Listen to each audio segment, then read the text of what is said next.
नमस्कार, स्वागत है साहित्यिक झरोका चैनल पर। आज हम करेंगे प्रेमचंद जी की कहानी शतरंज के खिलाड़ी और आज हम इसका सार देखेंगे। तो आइए शुरू करते हैं। देखिए, अगर इस कहानी की बात करें या प्रेमचंद की कहानी साहित्य में बात करें तो प्रेमचंद के साहित्य में अगर देखें तो कथा शिल्प और कथा वस्तु दोनों ही किससे जुड़े हैं? समाज और साहित्य से जुड़े हैं और उनकी बिगड़ती हुई परिस्थितियों का प्रभाव इनमें हम देख सकते हैं। इस समय साहित्य की गद्य विधा प्रारंभ होने से बात को विस्तृत रूप से प्रस्तुत करने की संभावना अधिक थी, क्योंकि पहले क्या चल रहा था? पद्य चल रहा था, लेकिन आधुनिक काल में कहानी यानी गद्य रूप में लेखन कार्य होने लगा, तो किसी भी बात को विस्तार से बताने की जो संभावना है वो ज्यादा हो गई थी। प्रेमचंद ने साहित्य की दिशा को परिवर्तित कर यथार्थवाद का रूप दिया। जो पहले कल्पना थी, अब उन्होंने उसे यथार्थ से जोड़ दिया, यानी यथार्थ को चित्रित करने का प्रयास किया, जिसमें उन्होंने समग्रता से देश के संपूर्ण यथार्थ का चित्रण किया है। शतरंज के खिलाड़ी भी तत्कालीन भारत की परिस्थितियों को चित्रित करती हुई प्रेमचंद की एक सार्थक कहानी है, जिसमें एक तरफ प्रेमचंद ने विलासिता या अय्याशी में डूबे सुप्त प्राय जनजीवन को पुनः जागरूक होने का संदेश दिया, तो दूसरी तरफ रीतिकालीन साहित्य के समाज से कटे हुए चरित्र तथा यथार्थवादी लेखन के रूप में एक विकल्प प्रस्तुत करने की चेष्टा भी की है। क्योंकि जो रीतिकाल था वो किससे कटा हुआ था? समाज और साहित्य। रीतिकालीन जो साहित्य है वो किससे कटा हुआ था? समाज से। क्योंकि इस समय जो कवि हुए हैं ज्यादातर दरबारी कवि थे और उन्होंने केवल अपने शासक को प्रसन्न करने के लिए ही काव्य की रचना की थी। तो रीतिकालीन साहित्य कौन सा है? ये वो साहित्य जो समाज से कटा हुआ था। लेकिन प्रेमचंद इसको कहाँ पर ले आए? यथार्थवाद की ओर लेकर आए। तो ये उनका एक सफल प्रयास कहा जा सकता है समाज में जागरूकता लाने के लिए। शतरंज के खिलाड़ी की अगर बात करें तो ये कब लिखी गई? 1924 ईस्वी में इसकी रचना की गई और इसमें मुख्य पात्र कौन है? वाजिद अली शाह है। क्योंकि इनको बंदी बना लेने से ही सारी परिस्थितियां जो है बदल जाती हैं। इनके समय को आधार बनाकर ये कहानी लिखी गई है। यानी ये कौन सी कहानी हुई? हमारे इतिहास की ऐतिहासिक कहानी कह सकते हैं। इतिहास की घटना इसमें ली गई है। कहानी का जो कथ्य है या कथानक है वो वाजिद अली शाह के राज्य से उसको राजगद्दी से च्युत करना यानी उतार देना, राज्य की राजगद्दी से उसको उतारने से उनके जो दरबारियों जागीरदारों समेत आम आदमी की विलासिता और स्वार्थ में डूबे रहने पर ये आधारित है। क्योंकि सब स्वार्थी थे। अपना राजा राजगद्दी से उतर गया, लेकिन किसी के कोई इसका फर्क या प्रभाव नजर नहीं आता। सब अपनी अपनी विलासिता में डूबे हुए इस कहानी में नजर आते हैं। अंग्रेजों ने 1856 में अवध के अंतिम नवाब वाजिद अली शाह को बंदी बनाकर कलकत्ता भेज दिया और लखनऊ को अपने अधीन कर लिया। इस पर कोई भी प्रतिक्रिया या विरोध नहीं हुआ। प्रेमचंद जी ने इस कहानी में बड़ी ही कलात्मकता से हमारे समाज के कर्तव्य विमुख होने को दर्शाया है। यानी हम अपने कर्तव्य से विमुख हो गए हैं, हमने अपने फर्ज से मुंह मोड़ लिया है, उसको इन्होंने दिखाया है। इसी अकर्मठता और अदूरदर्शिता के कारण हम गुलाम हुए। प्रेमचंद ने कहानी के आरंभ में लखनऊ की विलासिता का भी वर्णन किया है, क्योंकि ये विलासिता ही हमारे पतन का मूल कारण रही। शतरंज के खिलाड़ी कहानी में अगर देखें तो प्रेमचंद ने सामंतवादी व्यवस्था पर प्रहार किया है। इस समय ये कौन सा समय है? 19वीं सदी है।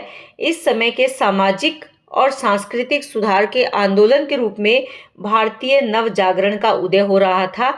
लेकिन जो ब्रिटिश राज है उनको सामंतवादी शक्तियों के साथ चलने में ही लाभ दिखाई दे रहा था, क्योंकि सामंत थे जो अंग्रेजों को खुश करने में लगे हुए थे, इसलिए लाभ भी उनका अंग्रेजों का सामंतों से ही मिल रहा था। इसीलिए सामंतवादी व्यवस्था की समाप्ति के प्रयत्न तथा नव जागरण का आंदोलन कमजोर पड़ गया। अंग्रेजों के शासनकाल में भारतीय शासक सामंतवादी व्यवस्था के चलते विलासिता और अय्याशी में डूबे रहते थे और इसमें जनता में भी निष्क्रियता छाई हुई थी। तो इसका कथानक मूल रूप से किस बात पर आधारित है? तत्कालीन परिस्थितियों को शामिल किया गया है, जिसमें लोग कैसे हैं? विलासी हैं।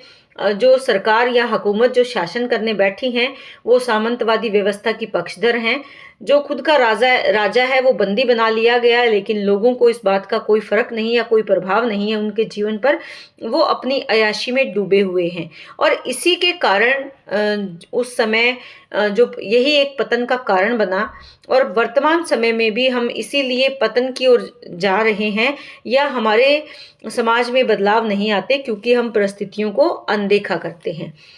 इस कहानी में राजा और प्रजा सभी बटेर तीतर लड़ाने, चौसर और शतरंज खेलने, अफीम और गांजा पीने में व्यस्त दिखाई देते हैं। प्रजा की आर्थिक स्थिति कैसी है? दयनीय थी। प्रेमचंद ने कहानी में एक स्थान पे लिखा है, उनके शब्दों में, राज्य में हाहाकार मचा हुआ था। प्रजा दिन दहाड़े लूटी जाती थी, कोई फरियाद सुनने वाला न था। देहातों की सारी दौलत लखनऊ खींची चली जाती थी। देश में सुव्यवस्था न होने के कारण वार्षिक कर भी न वसूल होता था। तो ये ऐसी स्थिति से हम देख सकते हैं कि आम जनता का जीवन काफी दुखी था। अवध सामाजिक, आर्थिक और राजनीतिक सभी प्रकार से दयनीय स्थिति में था। जैसा कि प्रेमचंद ने लिखा है कि शासन विभाग में, साहित्य के क्षेत्र में, सामाजिक व्यवस्था में, कला कौशल में, उद्योग धंधों में और आहार विहार में सर्वत्र क्या थी? विलासिता ही छाई हुई थी या विलासिता ही व्याप्त थी। कहानी के पात्रों की अगर बात करें तो इसमें दो प्रमुख पात्र हैं। कहानी की परिस्थितियों में परिवर्तन आता है राजा के अधीन हो जाने से, जिससे हमें पता चलता है कि राजा अगर अधीन हो गया या गुलाम बना लिया गया तब भी वैसा ही समाज चल रहा है, वैसे ही अय्याशी में वो जीवन जी रहे हैं, जबकि वो नहीं जानते कि इसका परिणाम उन्हें भुगतना पड़ेगा। और यह किसके माध्यम से दिखा है? दो पात्रों के माध्यम से। पहला है मिर्जा सज्जाद अली और दूसरा मीर रोशन अली, जो सांकेतिक रूप से अवध के सामंतवादी कुशासन का प्रतिनिधित्व करते हैं। शतरंज खेलने की लत है उनको, घर परिवार से उन्हें कोई मतलब नहीं। जागीरदार होने के कारण दोनों के पास धन की कोई कमी नहीं है, इसीलिए उनका जीवन बिना कुछ उद्योग यानी बिना कोई काम किए आराम से शतरंज की बाजियों में डूबा हुआ है। दिन रात मिर्जा के घर पर शतरंज होने के कारण उनकी पत्नी के गुस्सा होने पर मीर साहब कहते हैं, बड़ी गुस्सेवर मालूम होती है, मगर आपने उन्हें यूं सिर पर चढ़ा रखा है, यह मुनासिब नहीं। उन्हें इससे क्या मतलब कि आप बाहर क्या करते हैं? घर का इंतजाम करना उनका काम है, दूसरी बातों से उन्हें क्या सरोकार। तो इस तरह से पता चलता है कि घर परिवार की जिम्मेदारियों से भी वो यूं कहें कि अपना पीछा छुड़ा लेते हैं या घर परिवार के कामों को अपनी जिम्मेदारी नहीं समझते, बल्कि ऐशो आराम से अपना जीवन जीने को ही वो महत्व देते हैं। तो प्रेमचंद ने यहाँ पर पुरुषों की स्त्रियों के प्रति जो सामंतवादी मानसिकता है उस पर भी कटाक्ष किया है। ये वो पुरुष प्रधान समाज है जहाँ स्त्रियों को केवल घर गृहस्थी के काम करने के लिए ही इस्तेमाल किया जाता है या उनकी दुख दर्द को साझा नहीं किया जाता या उन्हें किसी प्रकार अपने बराबर का अधिकार देना पुरुष प्रधान समाज मुनासिब नहीं समझता। जब तक उनकी बेगम परेशान होते हुए भी दोनों की आव भगत करती रही, तब तक दोनों खुश रहते हैं। एक दिन अपनी परेशानी को व्यक्त करने पर उनके व्यवहार पर टीका टिप्पणी होने लगी और उनका दायरा घर तक सीमित रहने का भी संकेत दे दिया गया। लेकिन इसके बीच में राजनीतिक ऊहापोह के बीच मिर्जा और मीर का शतरंज का खेल उसी प्रकार चलता रहा। फिर चाहे उन्हें अपने विसात घर से दूर वीराने में एक मस्जिद के पास ही क्यों ना लगानी हो। हमने देखा कि दोनों अपने अपने घर से परेशान होकर कहते हैं कि हम किसी दूर वीराने में जाकर लगाते हैं, तो एक खंडहर जो मस्जिद थी वहां जाकर वो अपनी बिसात लगा लेते हैं, वहां जाकर अपना पड़ाव डाल लेते हैं। और उसी दौरान वाजिद अली शाह को अपना सिंहासन छोड़ना पड़ा और अवध का शासन किसके हाथों में चला गया? ब्रिटिश सरकार के हाथों में या कंपनी के हाथों में चला गया।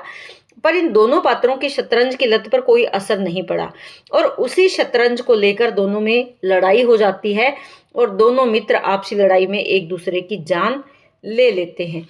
तो कहने का भाव क्या है कि खेल के प्यादे या खेल के राजा रानी उनके लिए महत्वपूर्ण है, जबकि वास्तविक जो घटनाएं घटित हो रही है उनका उनके जीवन पर कोई प्रभाव नहीं है। तो ये कहानी उनका समाज के प्रति जो विमुख रवैया है या समाज के प्रति अपने कर्तव्य बोध को जो भूल चुके हैं उस चीज की ओर या उस भाव की ओर भी संकेत करती है। तो उम्मीद करती हूँ कि प्रश्न आपको बहुत अच्छे से समझ में आया होगा। बहुत बहुत धन्यवाद।